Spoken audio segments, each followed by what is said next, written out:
Our next upgrade on our Duplicator i3 is going to be to replace the bearings that actually connect the bed to these Y-axis rods. And so the stock ones that come with it are the same stock ones that came with the X rods, and I replaced those with the LM8LUU. These are an 8mm bearing, and they are 45 millimeters long.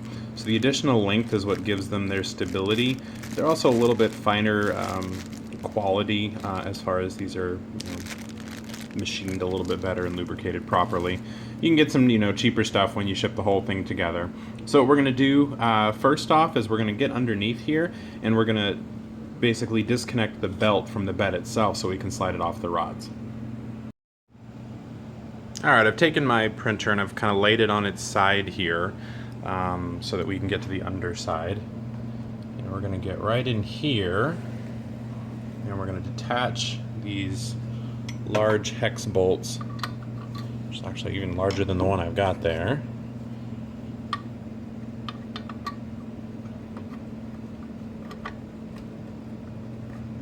This is where it's great to have the ball ones because I can kind of come at this from an angle.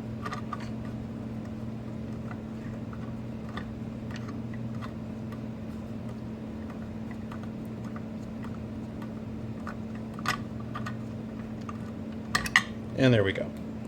So we got one. We'll go and detach the other one here.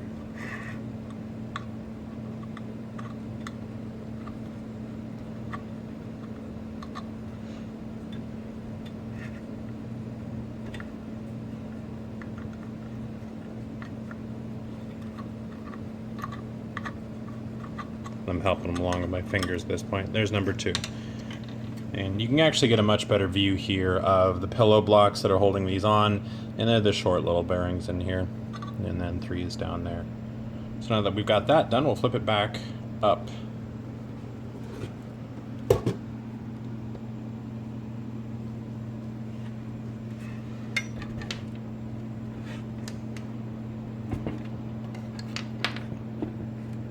Careful not to crush that belt. There we go.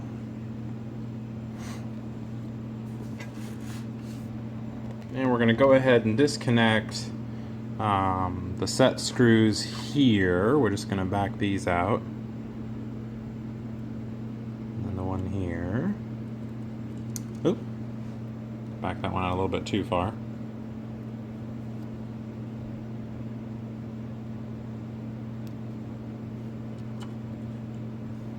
So that these rods are loose. Now we'll go ahead and take the front screws out that hold these little rod mounting blocks in.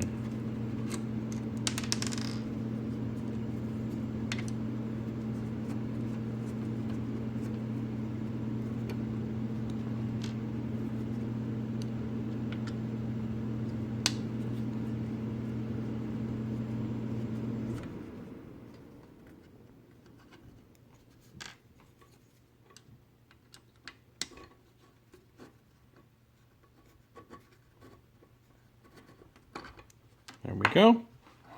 That's nice and loose now. So I'm going to bring this up. Carefully take the little mounting pads off. And see if I've got enough cord here. I don't even need it. I'm actually pull it out of the back. And that was probably not the best view, but you can see that by doing that I was able to remove it from the back side. And now I'm just going to slide these rods straight out. Able to pull that out. Oh, and you hear how rough that is. Pull that one out. So this is going to allow us to get to the underside, and I'm going to flip this around carefully because this is the glass bed that I have on here, and obviously it's held on just by the Geno pads. It's a pretty good grip, but I'd really rather not lose this, so I'm going to go ahead and two-handed flip that over and try to set it on here. Got a little work surface here.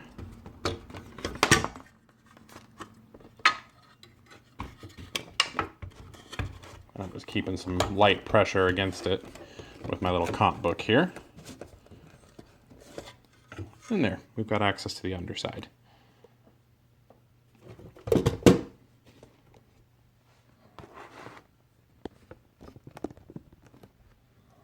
So now we'll go ahead and disconnect, or see if we can take out the bearings. You can see these are the little circlip type connectors. And my goal here is I want to be able to replace these without having to take the entire assembly apart. So let me grab my circlip pliers.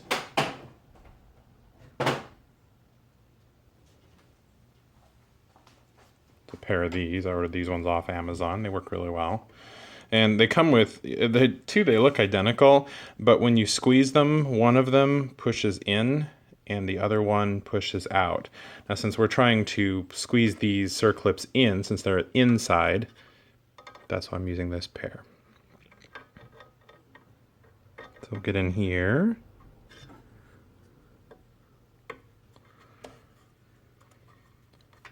Give it a little squeeze. And out comes our circlip.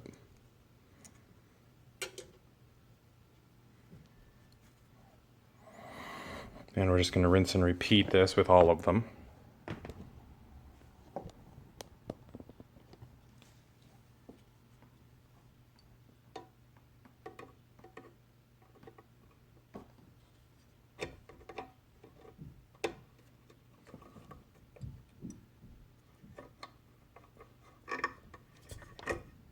That one came out a little cleaner.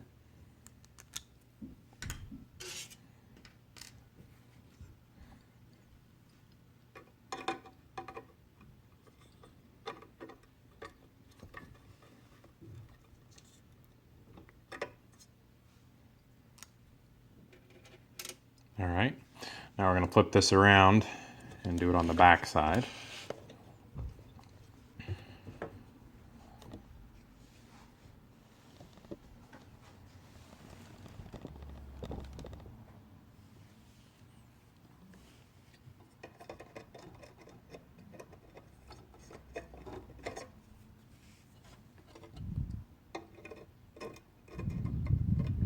And this is going to want to try to take off because, of course, I've already taken the pressure off of it from the other side.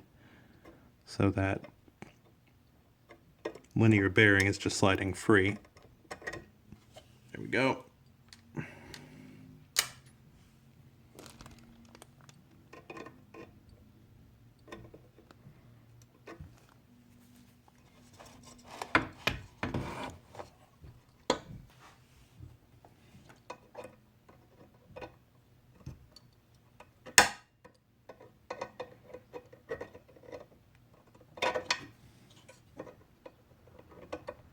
Sorry to block the view here, I just need to put more pressure on that clip.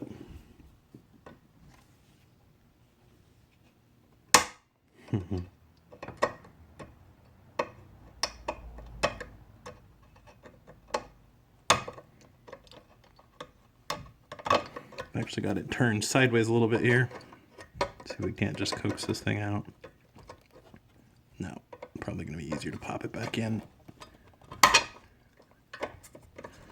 And then get it out.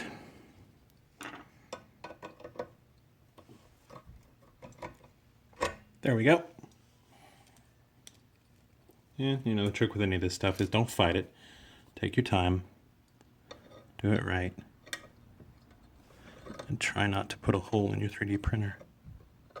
Or else you'll be doing an upgrade that you didn't plan on, like replacing the hotbed.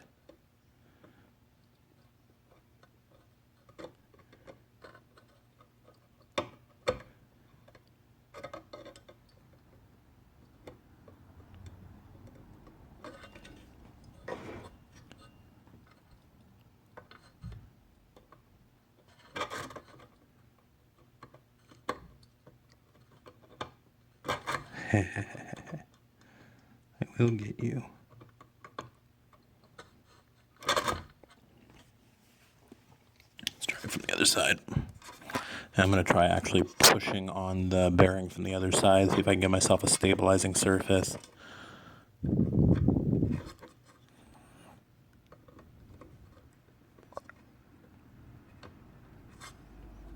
Got it. All right, we're out. So now you can just push your old bearings out. And you can see these are pretty short.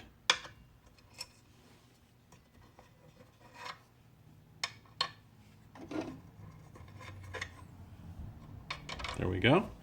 Those are the old ones. And just to give you a quick comparison,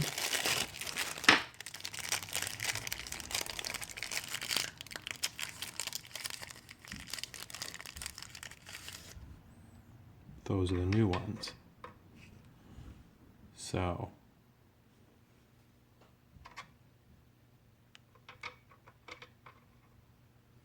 they're not quite twice as long, but they're a lot longer.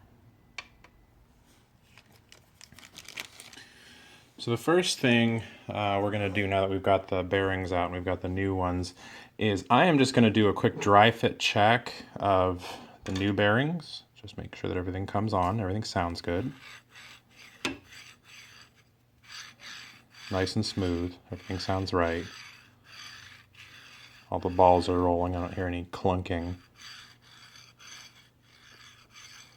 It's just real smooth motion, so happy with that one. We'll call that a good candidate. And whenever you're buying these bearings, it seems like the shipping is more than the bearings themselves, so it never hurts to buy a few extra, just in case you run into trouble. That one's also real good. You know, you can go ahead and toss one and keep the good ones.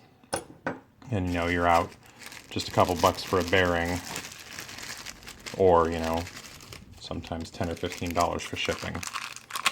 Might as well get extras. If I'd known that when I originally made my order, I would have bought probably 10 sets of these.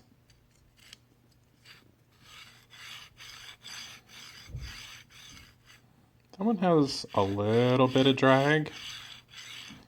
Maybe it's just getting set. It's pretty smooth.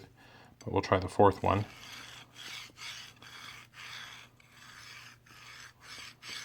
Yeah, I like that one better. So, those are my three.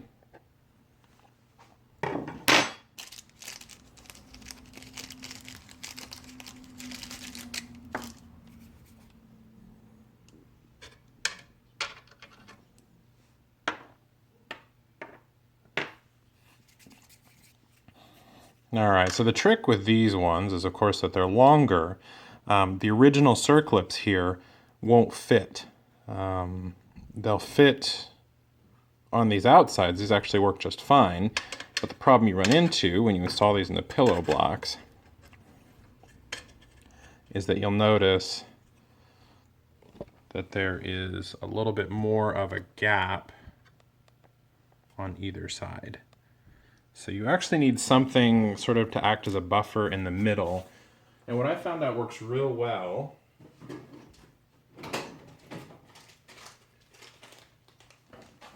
is just little rubber O-rings.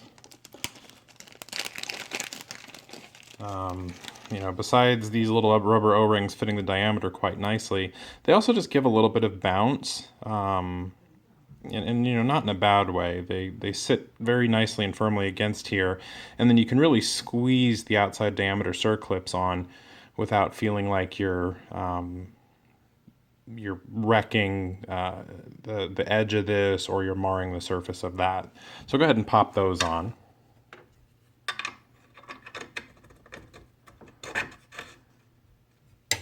Get all three of them in place.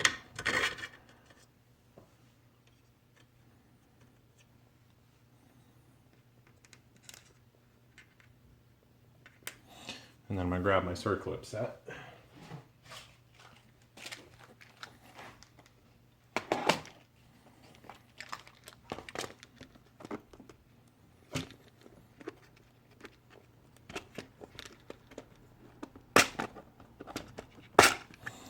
And then the trick is that these old ones that came with it were for the inside diameter. You'll notice that they match up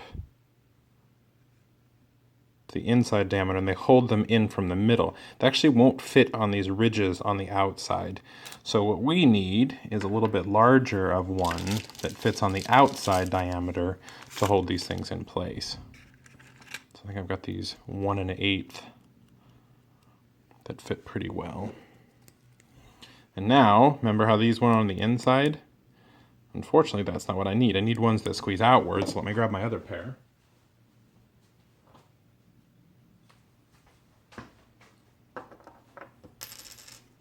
Alright, so this is the other pair. When you squeeze, they go outwards. See? Squeeze inwards, squeeze outwards. Cool, huh? So now I'll go ahead and load these on. And I'm going to use my test one here. And it's a little too loose. So we'll go to the next size down.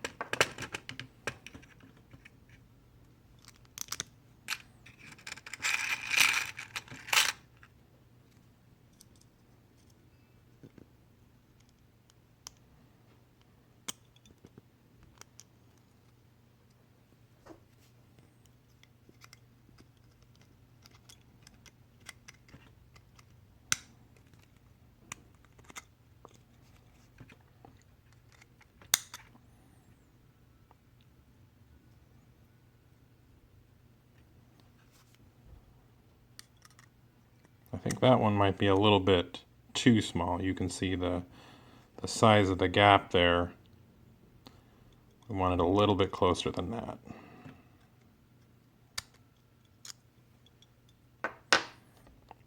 So let me lay my two sizes next to each other here and I'll kind of figure out what I'm up to.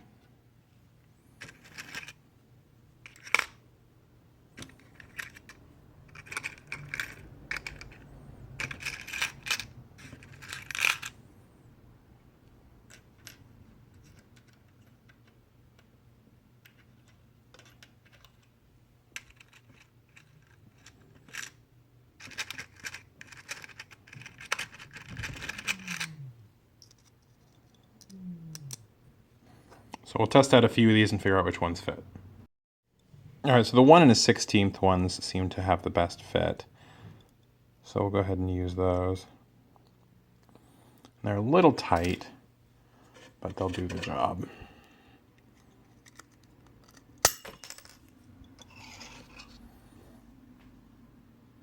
And all this, dropping it and having this not fit, it's really just to make you feel better when you're doing yours.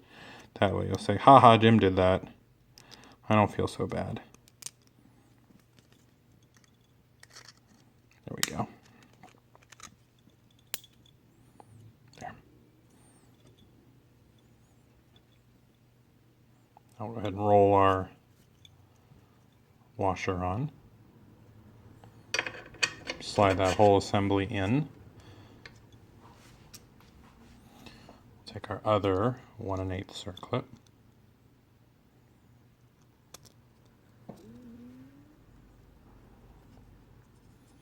And we push on the other side.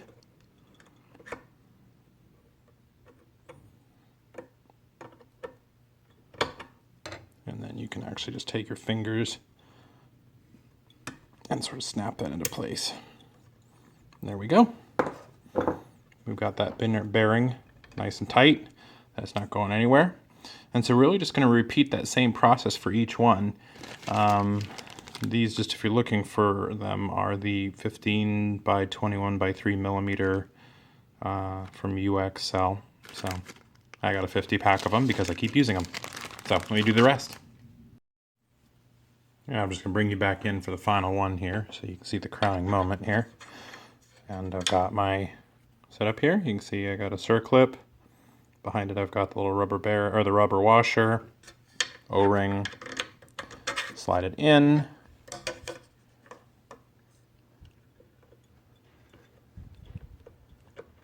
Apply a ton of tension to this thing. Slide it over. Back it off. Press in from the other side, and then snap. And snap. There we go. And I'm just going to take the Allen keys here and just sort of push and make sure I've got it. Ah, that's much more positive. In fact, I think I'm going to do that to all of them. There we go. And apparently this one was already on. Yeah, those are fully seated though. So I've seen a couple of videos where they do this, and then they've actually taken the entire pillow block off to make a modification. So of course you've lost your alignment then. And the way these go, because we didn't remove the pillow block, we still have nice clean alignment of our rods. So you can see that worked out pretty well. So I'm happy with that. So we'll go ahead and flip this whole thing around without dropping our $30 piece of glass from McMaster Car. Yeah, it was 30 bucks with shipping. I probably could have gotten a regular piece of glass much cheaper, but you know what? This one is so flat and it works, and I never, ever, ever worry about it, and everything sticks to it, and I am happy with it. So sort of line that rod through there, pop it in, slide the other rod right through there, pop it in,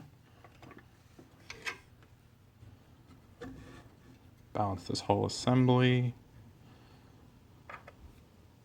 Let's get this down so you can see it.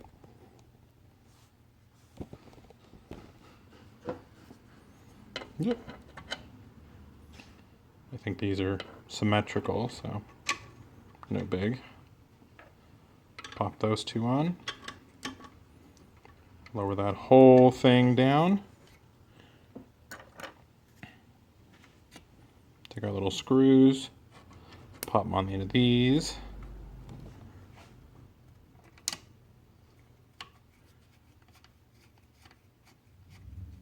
One.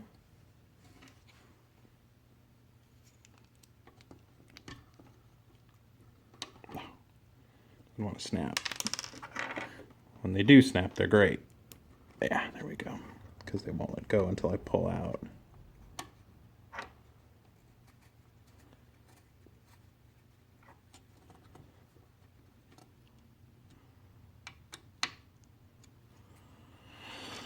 And then 3 and 4 on the other side.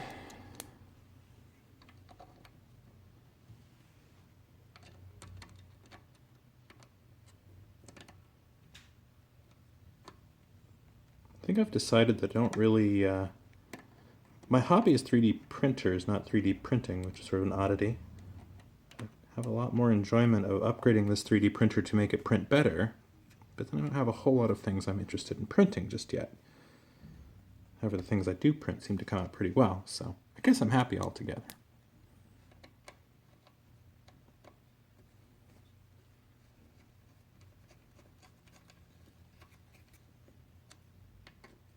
All right.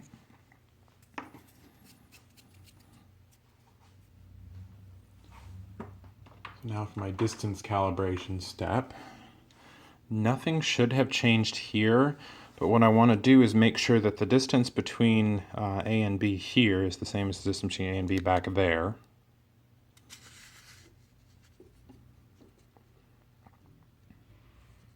So it looks like we're 148 millimeters on this side.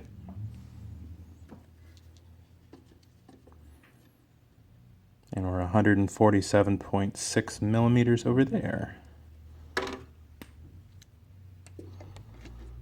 So let's go ahead and loosen these back up, because this is the one I've changed.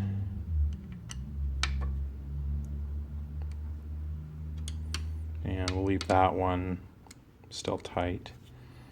And we said we are working with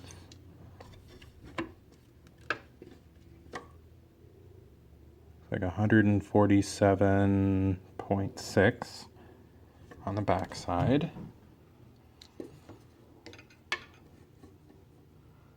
And so we want to go ahead and set this to 147.6.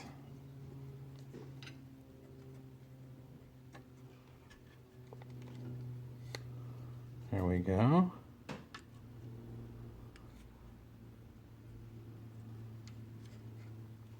We're really close. See if I can get it to lock down.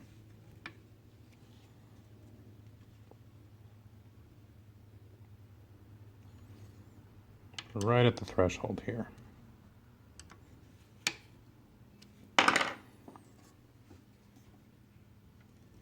Here we are, 147.6.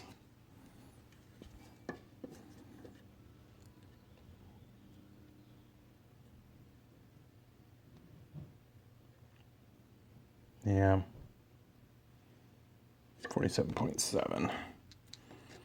So it's just sort of a tuning game. Actually, this is 147.7. I must have been squeezing it. So we have the distance gap back there. Now the other calibration you want to do is you want to make sure that the height from a flat surface is equal on both rods. So we'll look here, and this one to about the top curve of the rod. I guess you gotta figure out where you're measuring from. Let me grab something semi-flat to measure with.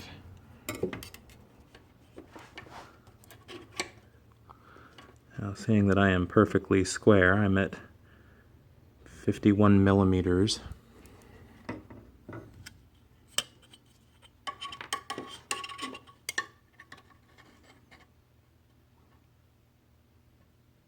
This is a very subjective test at this point. I need something flatter.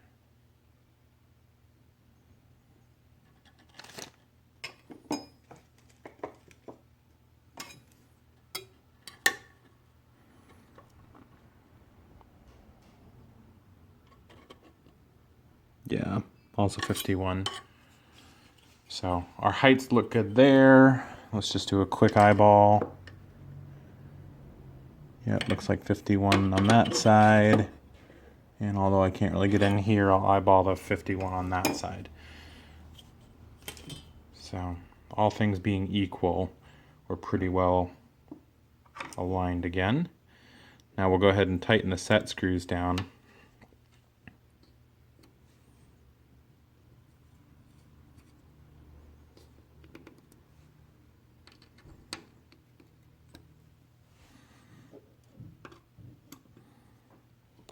And all the way back again.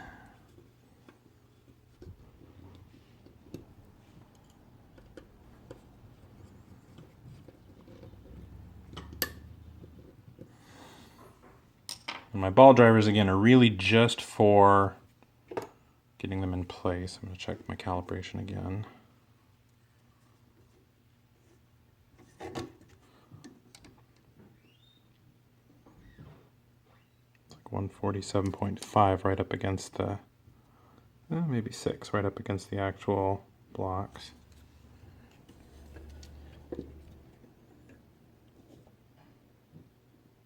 And 147.7. Oh, nope, there we are, 6. Back there. Looks good. Okay, that's all tightened on. And that just glides. That is so smooth. All right, so now we got to attach the belt back onto this. So we're going to flip this whole thing back over very carefully.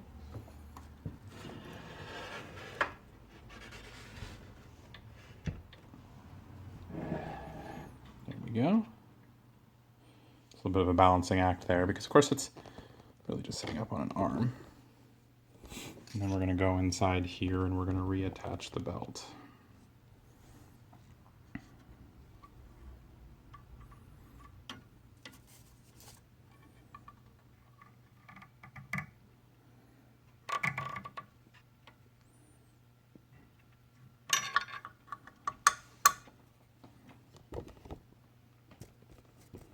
So I'll start with a little hand thread in there to get that started. Of course, I put the belt in the wrong place on the other side there. I want the belt to come over. There we go.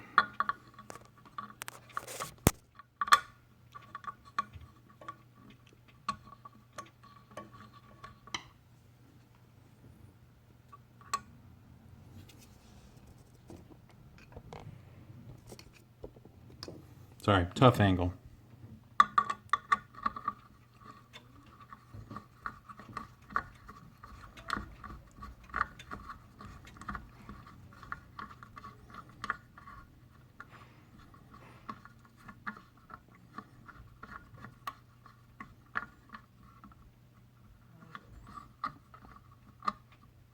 There we go on that side. Now we'll bring it over.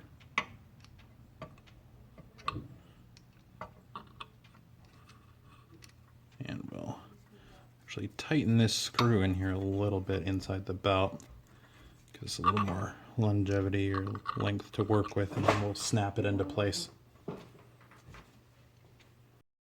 Alright, so we got that screw started, and then we'll just tighten that down until the even amount of belt is on both sides.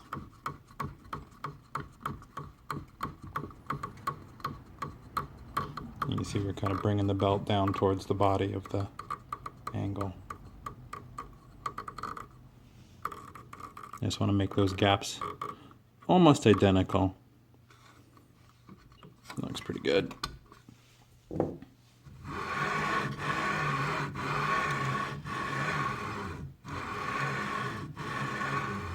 So everything's lined real fine. I'm not seeing it move around on the pulley very much. And we'll call that one complete. For the last part of this upgrade, we need to change the screws out that are here on the stop switch. If you'll notice, the longer bearing actually hits the edge of the screws. So what I went ahead and did was ordered some real flat, small Phillips screws. I don't know if you can see them here. Let's get around.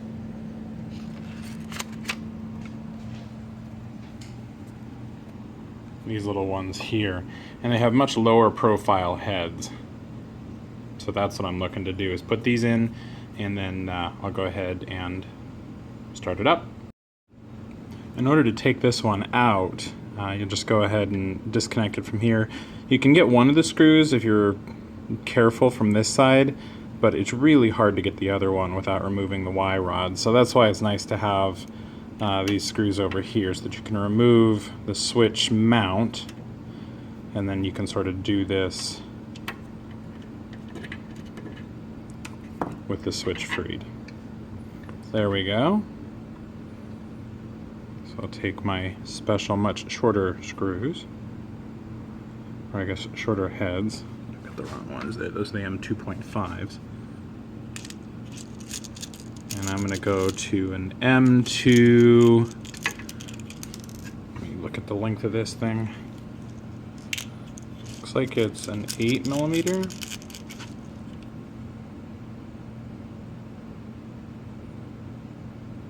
Yeah, an M2 8mm is what replaces that.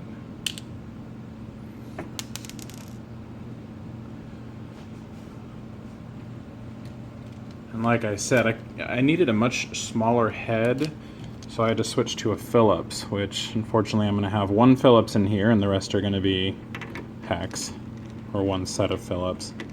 But here's hoping I don't change this a whole lot. It's a nice fit. And once we get this, and you can see sort of in the profile view here, see if I can get a good shot at that, how much shorter that is than the original screw. So these are laptop screws, and I'll put a link on the site, and I'll put a link in the video description here of where you can get these. The whole kit, it's like 300 screws, was only $10 on Amazon, so I figure I'm set to fix laptops from now on too.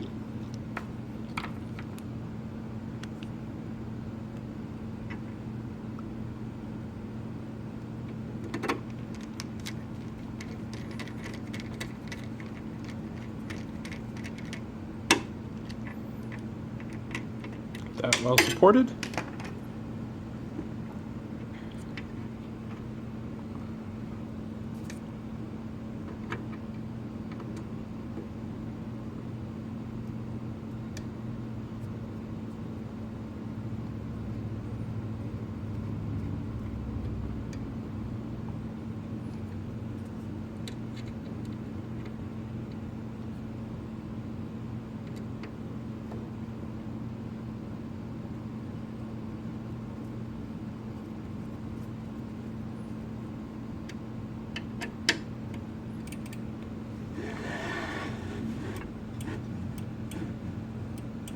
much better.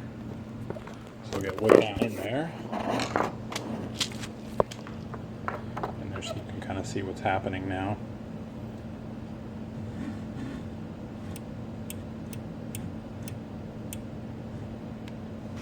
So it actually looks like the ear on the circlip is catching it. So let's get in there and push that down. It's gonna be tough to do. Let's see, I think I got it.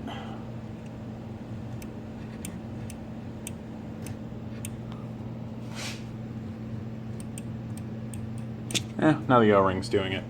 So we only lost a little bit of room there, probably less than a millimeter. So that's all set. The Y-axis is upgraded.